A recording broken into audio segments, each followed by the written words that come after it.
everybody, welcome back. Oh my goodness, it has been a minute. I've been so busy between work, just other personal stuff. I was sick for a minute. I was busy celebrating the Phillies again, being the NL East champs. Woo woo! But we are back now because in the midst of all of this and being busy, at least it's safe to say we had a bit of a dry spell with like Bravo and our reality TV. I mean, I was just wearing black for so long, mourning the loss of the Queen, Rachel Riley, on Big Brother. So that is where a lot of my time has been. But we are entering the fall season and I wanted to make a quick video just kind of giving a glimpse into what I am watching this fall. So let's just kick it off. The order of, I think I have like 6 or 7 shows on here, so I'm gonna be booked and busy, so I have to be ready for that. But they go in order of their release date, and I think it's 2 of them start tonight. So this is coming out fresh and ready for these shows. I'm gonna talk a little bit about the network they're on, the release date, where you can watch it, the cast, any trailers, sneak peeks, or behind the scenes that we get, and then just really what my predictions are and what I'm hoping for the season, whether that's based on previous seasons or if I'm going into this for the first time, what I'm hoping to see based on, you know, the trailer. So let's take a look here. Our first one that we have is The Real Housewives of Salt Lake City, Season 6. This airs tonight, Tuesday, September 16th on Bravo at 8 p.m. Eastern. It will air the next day on Peacock. That's probably where I will be watching it. I really like getting the uncensored version. But let's take a look at our cast that we have coming in this season in no particular order. We have Angie Katzenavas, Mary Cosby, Heather Gay, Whitney Wild Rose, Meredith Marks, Lisa Barlow, Bronwyn Newport, and Brittany Bateman coming back again as a friend of. So I went ahead and watched the trailer, and we can tell it's kind of set in like a Greek tragedy theme with gossip, lies, betrayal, all kind of like woven throughout. We know that Angie K is like on a high right now, so we're probably gonna go with the whole like Greek theme. So there's definitely a lot of like drama and like moral downfalls being questioned and the imagery of that. But one thing I noticed is we don't see a lot of Whitney in the trailer. And I'm just kind of wondering why that is, or if we're kind of seeing her slowly whittle her way out. We do see that there's going to be a crossover episode where the ladies go on a boat with like the below deck cast, so that's kind of interesting. We do have some family hardships that we're picking back up on. We know that recently Mary Cosby's son, Robert Jr., was arrested for assault and trespassing just a couple days ago, so he is in my thoughts and prayers. I know that it's been quite a journey that he's been on, and I can't imagine also doing that just in the spotlight that he is as the son of a real housewife. But Mary has been so patient and you know, just I still can't get over the one scene that we watched last season with them, and I just know that they're working on this journey together. It's not one that's linear, and I just commend them for that. We also see Mary at the church and how she leads her congregation, and the clip that we see, the women are really moved to tears, and so I'm really looking forward to that as well. One area that I'm really curious to see how much we get, and I wonder if they're saving it more for the season, like they didn't want to put all the juicy stuff in the trailer, is Bronwyn opening up a bit about her past and having her daughter. And we even see a conversation with her parents where they talk about needing to work hard to hide all of this. And so that really talks a bit about like the religious expectations, maybe some of the Mormon culture and shame rooted in that. So we might get that discussion. Lisa and John Barlow might have a bit of like a marriage tiff going on here. We even hear Angie K mention that mystery man that sometimes they allude to with Lisa, so who knows what's going to be going on there. But I do kind of feel bad because I hate seeing seasons where somebody's being ganged up on, and it does feel like Lisa Barlow's getting attacked from all different directions. But if we know Lisa, she's gonna pew pew pew, like she's gonna like boomerang it right back to them. So but however, We also know that Angie K, Mary, they have a little blip in their friendship on the show, but we know that they're good now. But I'd have to say the major confrontation that really takes the cake is when Lisa and Bronwyn are going back and forth between each other, and you hear Lisa say to her, like, you should go to school, to which Bronwyn fires back, well, you should get a job and pay off all those lawsuits. I don't know what really prompts this, but then at that point, Lisa Barlow comes back and says, you gout dick sucker, and I'm just like, oh, this is the Housewives I am here for. I am ready for. Let's go. We also get a quick little sneak peek of the first couple of minutes of the episode. Some of my favorite creators, shout out the Brooke Ashley, got to go see the opening episode, and she said it got like a 20 out of 10. So I'm just so excited because I trust her judgment a lot, and I just I'm very eager to watch this episode now. But Angie K pulls up at Mary's house in an RV. We get a little bit of background about like RV life in their families, but ultimately Angie K has this set up to have the other women think that they're going on this like luxurious vacation when really she's gonna have them all cooped up in this RV to get out all of their little issues with one another. Heather Gay recaps for us where the 5 different disputes are all going, where things left off at the reunion. We get a little call back to that. And then we cut to Beauty Lab and Laser, Heather Gay's spa salon. And the women are just like waiting there to be picked up. They think they're probably getting picked up in like a Sprinter van to like go on some like lavish vacation, but soon we know the RV is coming to get them. But the one thing that stood out was that Meredith told the rest of the ladies that Lisa's not coming on the trip. So we need to figure out why that is, what's going on, and we'll go from there. So what I'm hoping for this season is that we don't have any blogger storylines. Let's keep all the arguments like within the core cast. You know, I don't like the refusals to film with other housewives. I know these women did that with Monica Garcia. I know situations were a bit different then, but I just, come on, we're on a cast. You know, I love all of my coworkers, so I guess this is hard to use as an example, but if I didn't, I would still have to find a way to work with them. Really just no more endless rehashings of the past. I really like current up-to-date storylines. I feel like if we're constantly going back to things that happened in previous seasons, does that mean you just don't have a current storyline? So let's keep things current and up-to-date, focusing on the real current issues. So that's what I'm hoping for the Real Housewives of Salt Lake City tonight. Oh my gosh, I'm so excited! But I'm probably gonna watch that Wednesday morning because also tonight we have releasing on Peacock Love Island Games Season 2, hosted by Ariana Madix. Again, this is gonna air on Peacock at 9 p.m. Eastern. Tuesday, September 16th. My gosh, I cannot believe it's already the second half of September. But this will be on every day of the week for the first week here. But after that, it's going to be every day except hump day. So think Thursday through Tuesday, and then they're off Wednesday. So let's take a look at who the cast is for this season of Love Island Games. We have 7 girls and 6 boys. So more than likely, I predict that a girl is going to be leaving first just because of the numbers being a little off. But here are the ladies that we have this season. I'm just going to say their names and what season they're from. So we have Andrea. Was it Andrea or It was Andrea. Oh gosh, we're not off to a great start. We have Andrea from Love Island USA Season 6. Andrina from Love Island USA Season 7 that just aired. We have Garby from Love Island Netherlands and Belgium Season 4. We have KK from Love Island Season 5. Lucinda from Love Island UK Season 7 and Love Island Australia Season 5. Nicola from Love Island Malta for Season 1. And Solane from Love Island France Season 2. These ladies are so beautiful, and I know they're all 10 years younger than me, but I want to be them when I grow up.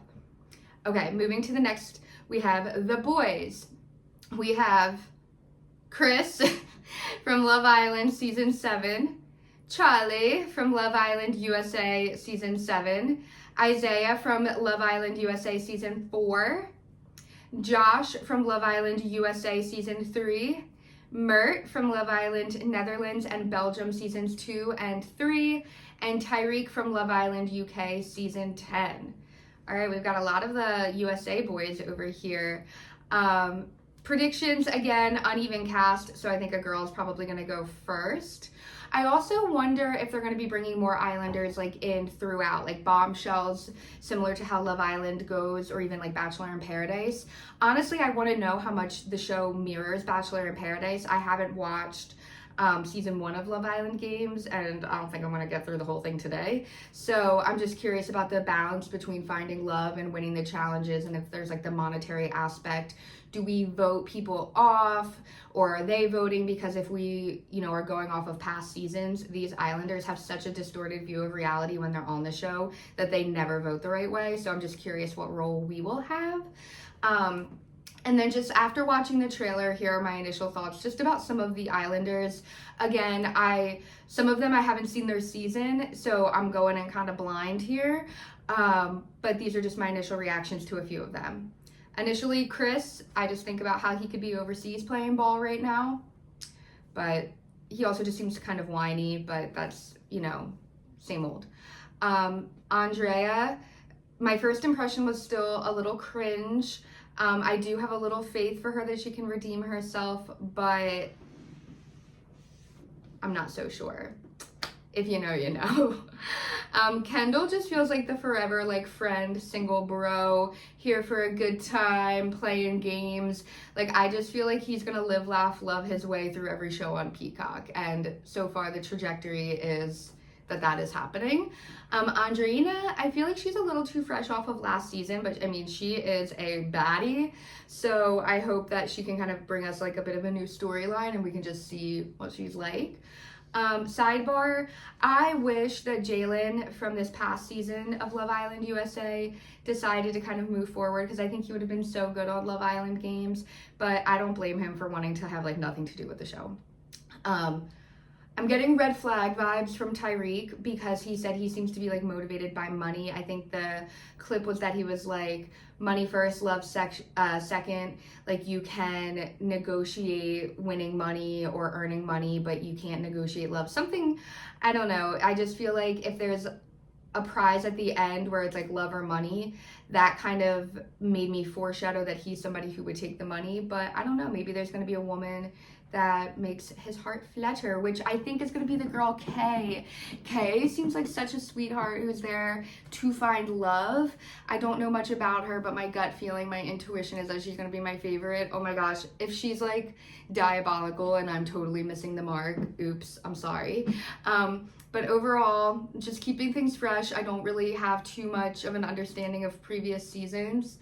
I watched Love Island USA season 6 and 7, and I know Molly May and Tommy Fury's season of Love Island UK and clips of Maura Higgins.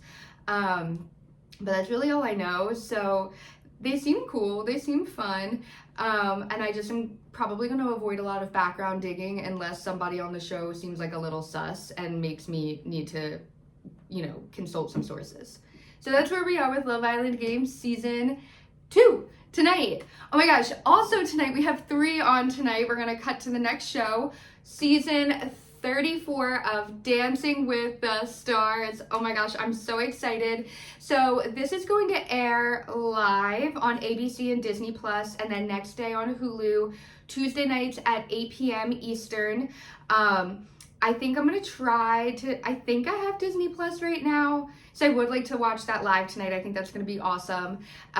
So let's check that out, because if I can watch that tonight, I can watch the other ones tomorrow morning when they go on to streaming. But I'm just gonna run through and list out quickly the cast. I'll just say who the star is and who their dance partner is. We have 14 pairs that we're starting off with. I believe we have all the same judges and hosts again.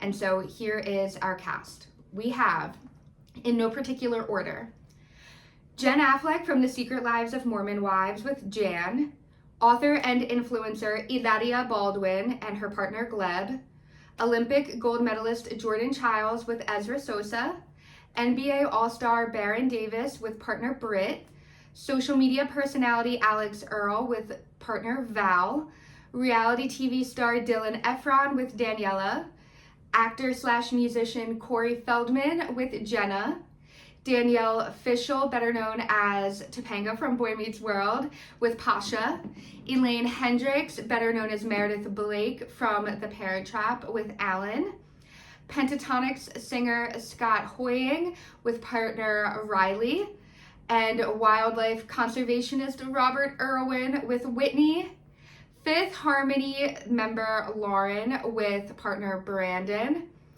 Whitney Leavitt, also from Secret Lives of Mormon Wives, with Mark Ballas, and finally comedian Andy Richter with partner Emma Slater. I'm actually living for this cast. I'm so excited.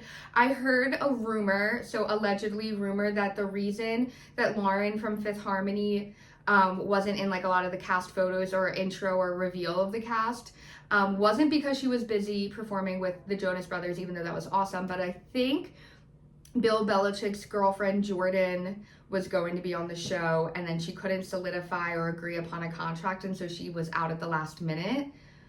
Allegedly, maybe. That's what I've heard. Either way, I would take either of them. So I'm excited. So just some behind the scenes. It's interesting that we have 2 Mormon wives on the cast, especially after their last season reunion. I'm curious to see what their dynamic looks like, but I'm here for it.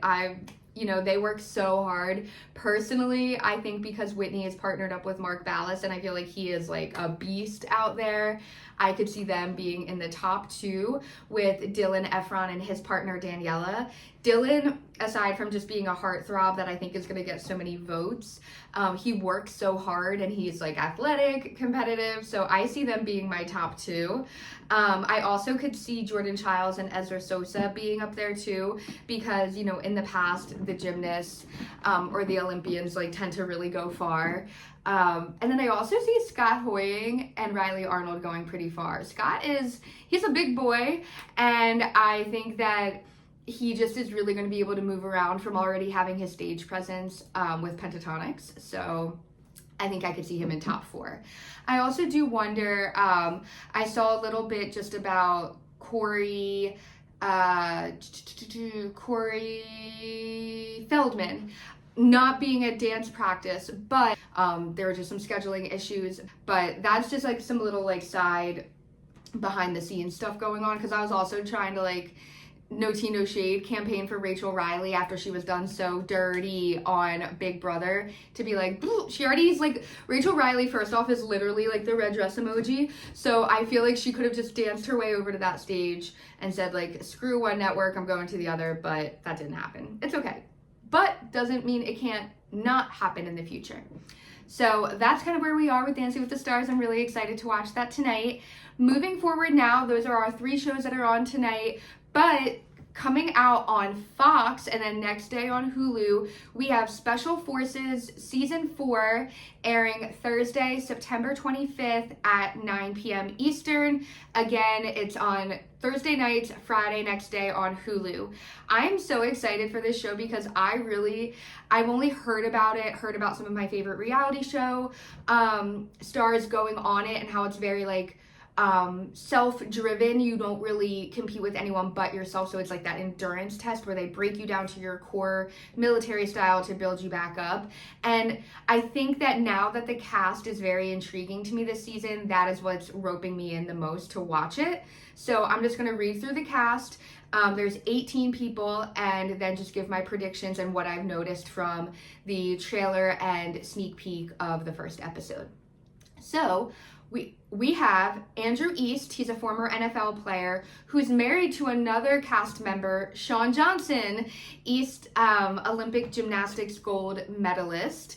Oh gosh, love Shawn Johnson. We have supermodel Chanel Iman. We have Eric Decker, former NFL player who's married to country music artist Jesse James Decker.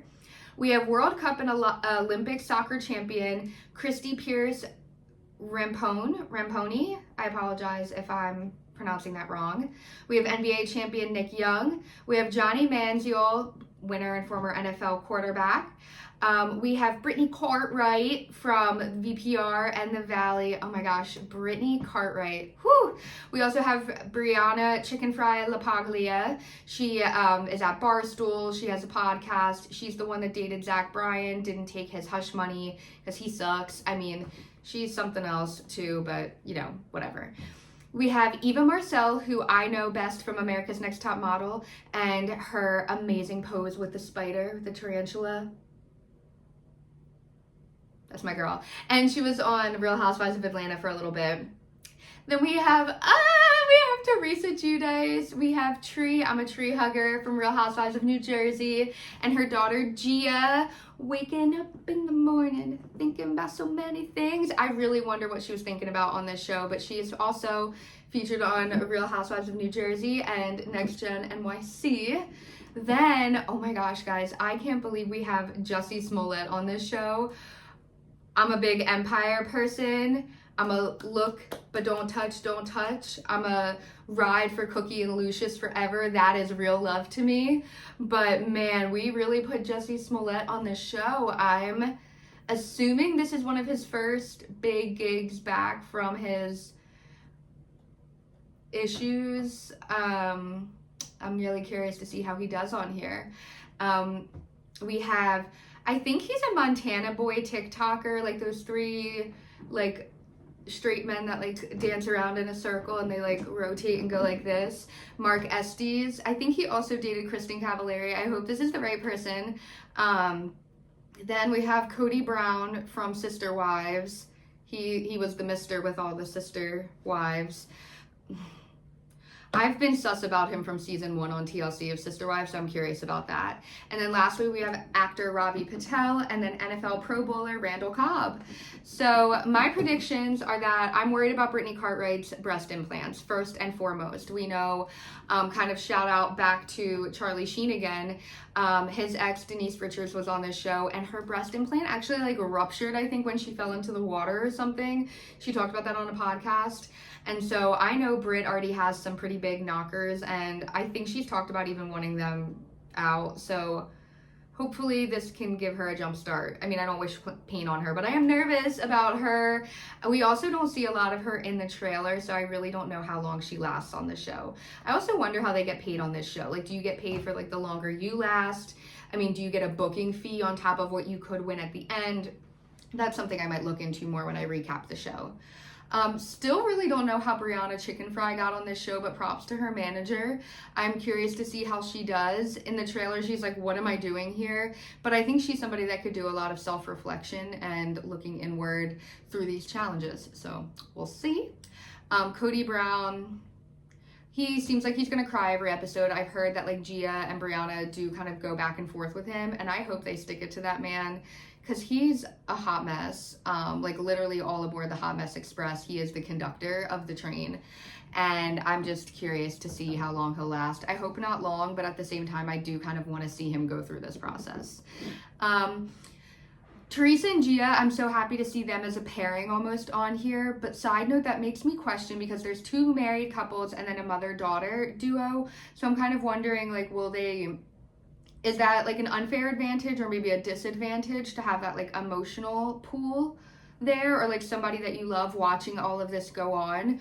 Or is that an advantage, like you have your support system? And if that's the case, maybe they do just a season with married couples or father-son, mother-daughter, whatever kind of duos. But I really do wonder how far of a core breakdown the 2 of them are going to have. Teresa even mentioned, she's like, I went to prison. Like, that's some of the hardest stuff I've ever done. But I know that this is going to require having to like unpack some deep struggles and have major change from it. So I saw Teresa in DC after the show. She had already filmed and she said it really, really, really did challenge her. So I'm curious to see her on the show. I know that the show's demands overall have like the equal parts physical endurance as mental toughness. So I'm really curious to see not just, well, I guess it's like whoever lasts the longest. I'm going to have to see fundamentally how the show works and what the rules are.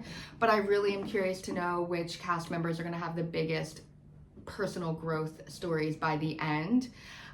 Even some of them seem to be having a bit of a spiritual reset.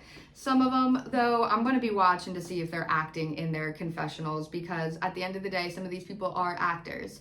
You know, the whole premise of the show that they say in the trailer and the first look is that you're taking celebrities who are in the limelight, who look at every move they make being contingent upon the public's perception of them. But what happens when we strip them down to their core, when they are on an equal playing field and they have to really face who they are as a person? And I really like that concept. And I think by the end of this, I want to do something where I like create my own dream cast for the show after I see how it works, based on just people I watch on TV and all that good stuff. All right, so soon we will be watching, you know, some marine style challenges, heads being dunked in water. I know they're crawling through dirt and all these different things, being suspended from like helicopters and in like these submarines. It's giving third level on Fear Factor, where Joe Rogan got his start and claim to fame. If you remember Fear Factor, you know what I'm talking about. It's very like Houdini-esque.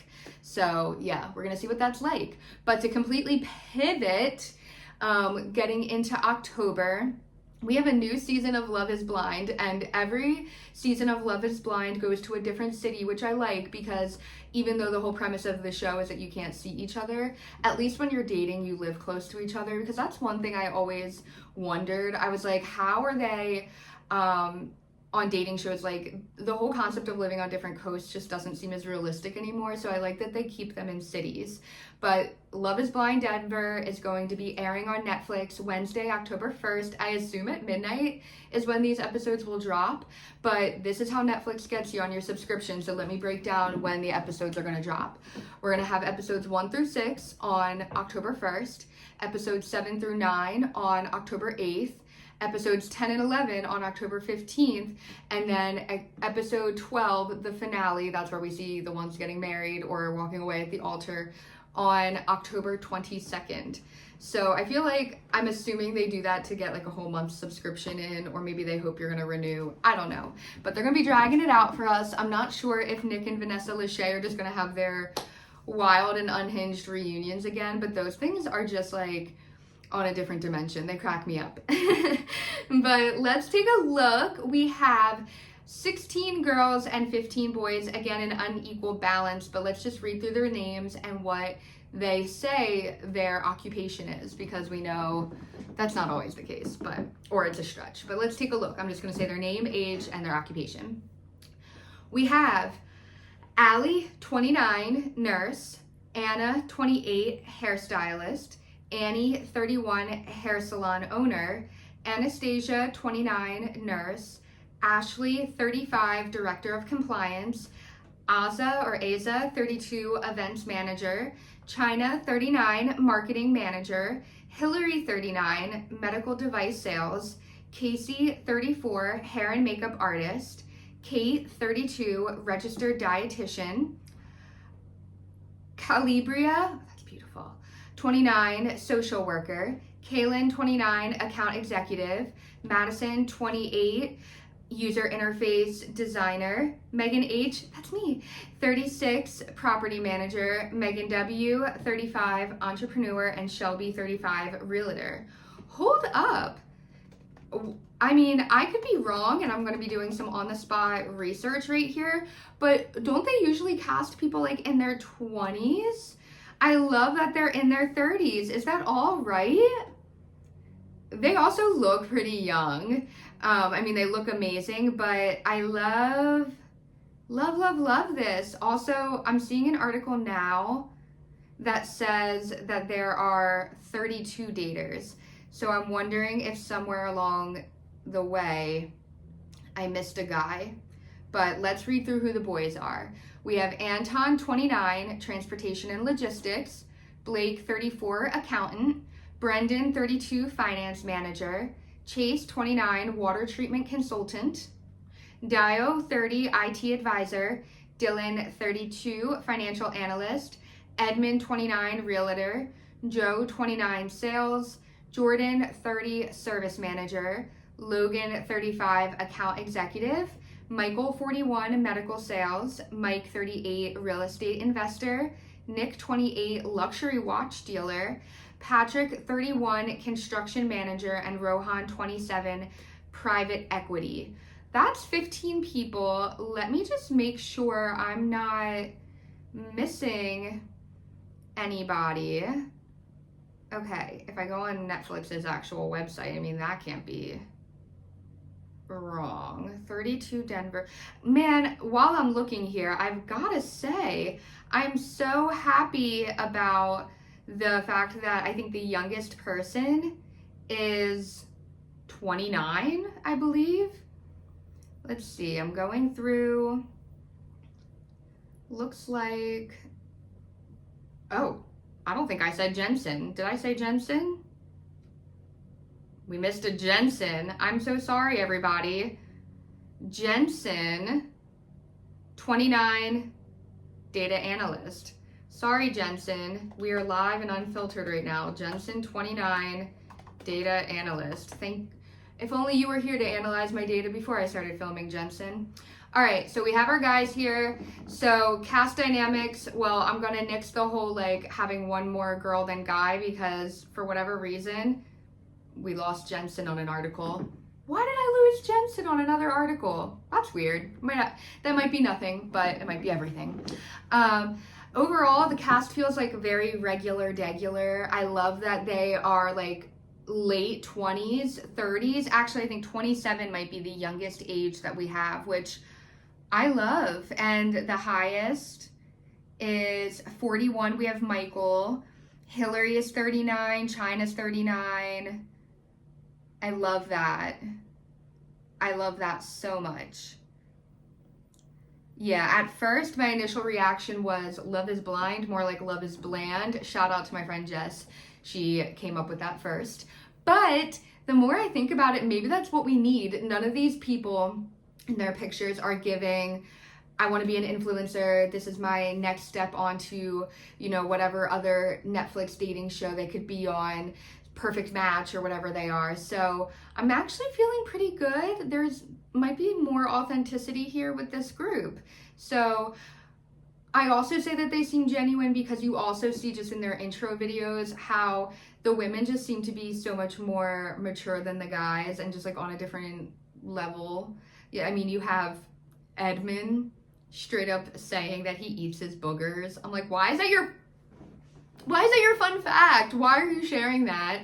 Another guy said he bought an expensive house, but like later we're like, oh wow, like impressive. But he's like, it was for my dog. And I'm like, I mean, I love dogs, but okay, wonder what the equity in that's like, but whatever.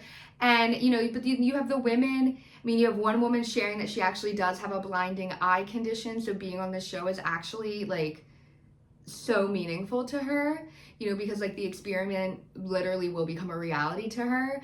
And one thing I really noticed was it kind of makes me sad on just like where the bar is, but you have the women when they ask them like, what are you looking for in a guy? They're like, I'm looking for somebody nice, respectful, genuine. And I'm like, yeah, that sounds great, you know, but also like that's just like the bare minimum. So the fact that we're defaulting to something so simple, it's like, dang, because you have the men being like, I want a woman that wants to hike with me, I need a big family values kind of girl, you know, I love a woman that dresses blah blah blah. And I'm like, so it doesn't matter if they're a good person or not, like it's just very specific. So I just think the expectations for what the men versus the women have going into this experiment is what makes it so good. But in years past, the show has not been great because, you know, usually half the cast is going to go and we're just going to be targeting like 4 or 5 couples. So we'll see. Prediction wise, I don't know what it is, but something about Hillary, 39, medical device sales, and Rohan, 27, private equity. He's giving the most mature of the bunch, even though he's the youngest age.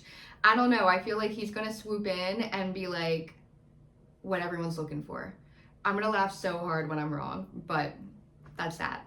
All right, and then to wrap things up, one more show that I'm watching this fall, as far as I know, because apparently, well, I'll get to it at the end, I saw I think a trailer leaked for another show, but let's get through this first. We have season 10 of the Real Housewives of Potomac.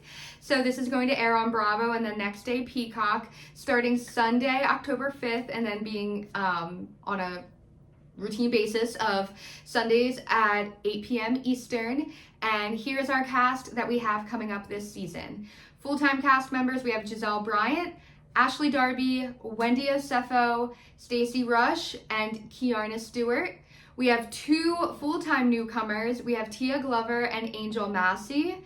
And then we have friend of Jassy returning, and Monique is coming back as a friend of.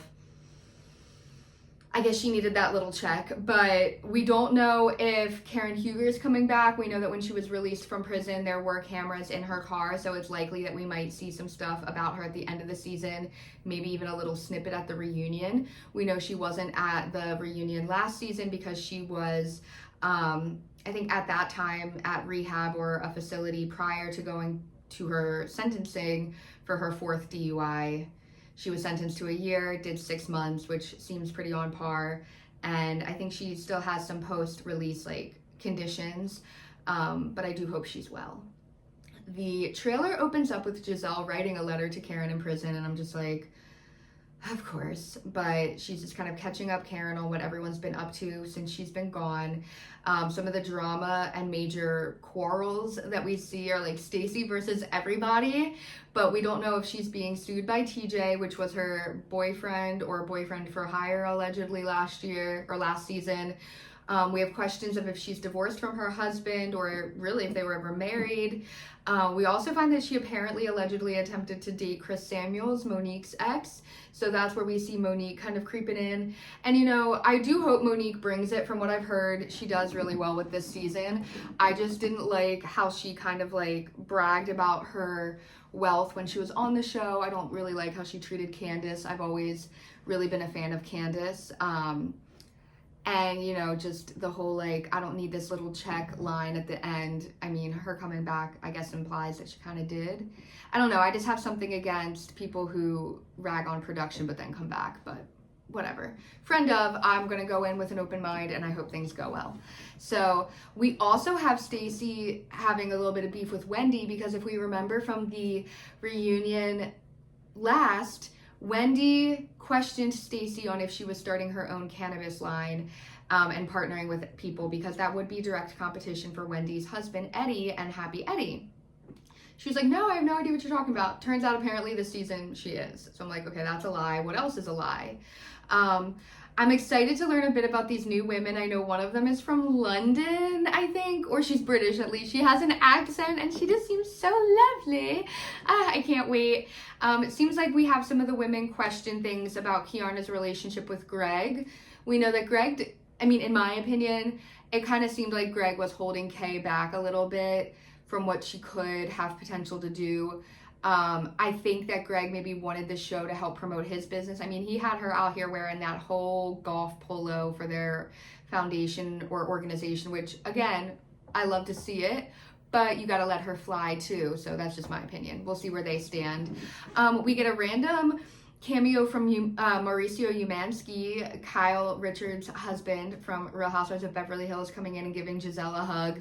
So I guess they're friends on the outside, just in the Bravo universe. I'm trying to remember what that's like, but I'm, curious to see how things go. We did get a little sneak peek episode teaser with a couple minutes between Ashley and Stacey in a dress boutique where Ashley's really just kind of drilling her because, to be fair, Ashley was drilled a lot about her divorce, which we see that she's finally divorced from Michael Darby.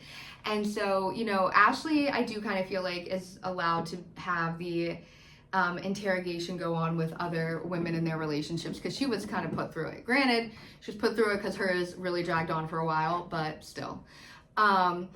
when they're arguing, you know, Stacey's being very PR, everything I've told you is the truth, but are you lying by omission, you know? She's like, the truth is I have to forgive TJ, but what are you forgiving him for? What does this say about him? There's just a lot going on. There's a lot of investigating, gossip, but I mean, that's the whole premise of the show.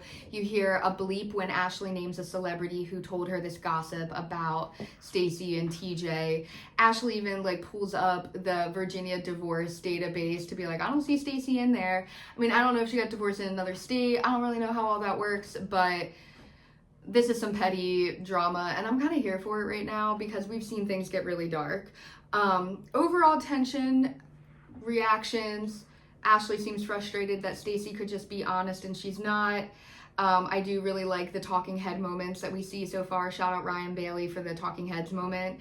It really kind of downplays, you know, Ashley taking this time to research Stacey's life because, you know, Stacey in her talking head goes, Ashley should have been Googling a vocal coach instead, because we've all seen some of Ashley's performances, but she's not terrible, but she's had some not great performances.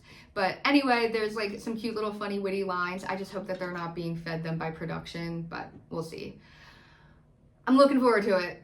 I'm close to Potomac. I live nearby. I've been to some of the spots that they go to, so I'm really looking forward to this season. And to wrap things up, this is going to be a quick little, like, we don't have much yet, but it's on the horizon.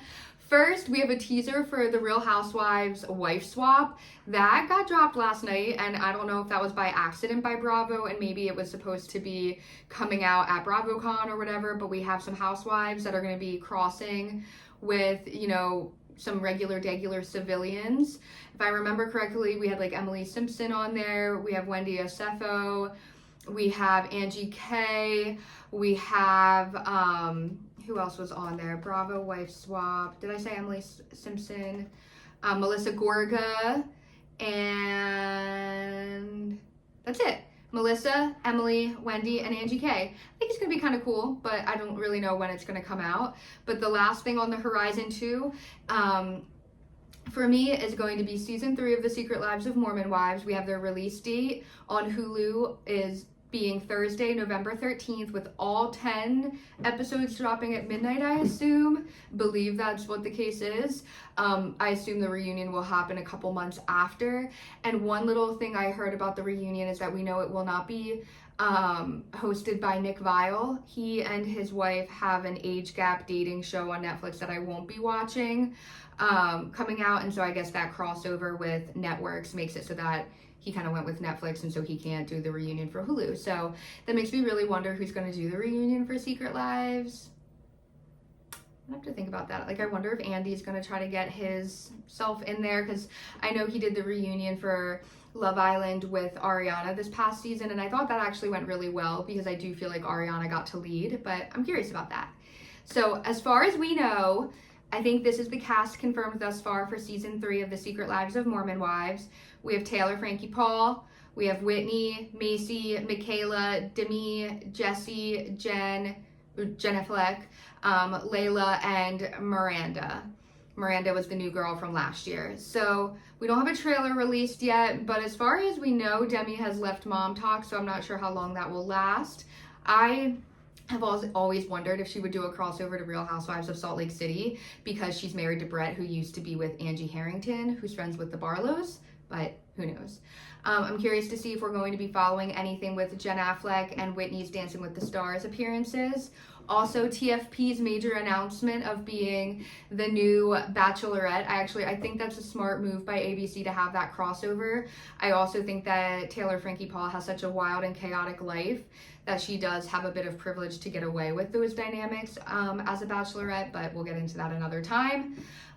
Curious to know what the brand deals, sponsorships, those conversations look like, because I know some of them are more money driven than others. My goodness, I really do wonder if Taylor Frankie Paul's parents did any sort of self-reflection after watching last season. Curious about Jen and Zach Affleck, where their relationship is, the drama between Jesse and Demi, and shading Jay-Z Styles. I do just think back to like that Halloween party with the dirty soda pop of it all, and the cops coming because of like a fight going on. It was just a mess. Oh man, what a dirty soda rager. I can't wait for that. I cannot wait. I love it. Personal note, I think it's October 7th, I'm going to try to go see Macy's book tour stop in New Jersey, so I'll try to get some inside scoop if I can. But all in all, my hopes for this show is that we have some fresh content, interesting storylines, honest reflections. I don't need as much of the husbands as we did before. I love mom talk, don't need dad talk really, to be honest. I don't need more repeating drama from last season because it's always on and on and on and on. And I just want to see these girls grow, because at the end of the day, they are now the breadwinners of their families. They've worked very hard while they are just like kind of like renegading in front of the camera.